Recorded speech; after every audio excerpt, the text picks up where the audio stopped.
Flipping creates a mirror image by reversing the pixels either horizontally, vertically, or both. Although this may seem like a basic operation, it's used extensively in computer vision and machine learning.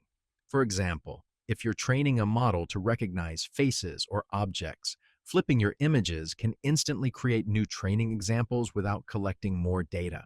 This technique is called data augmentation, and we'll explore it in more detail later in the course.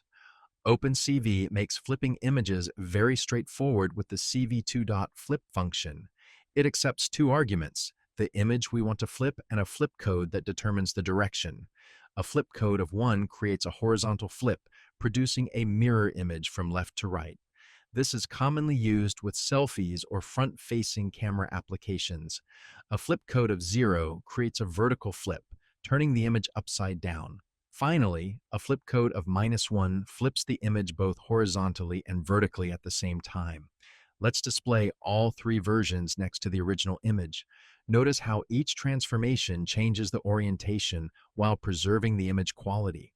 Unlike rotation, flipping doesn't introduce clipping because every pixel simply moves to a new position. Although the code is simple, the applications are everywhere.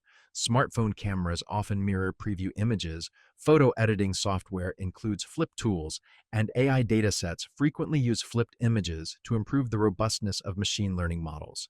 Before moving on, try flipping different images and observe the results. Experiment with all three flip codes and think about which direction would make sense for different applications. In the next lesson, we'll learn how to translate an image. Instead of rotating or flipping it, we'll move the entire image horizontally, vertically, or both, introducing another important geometric transformation used throughout computer vision.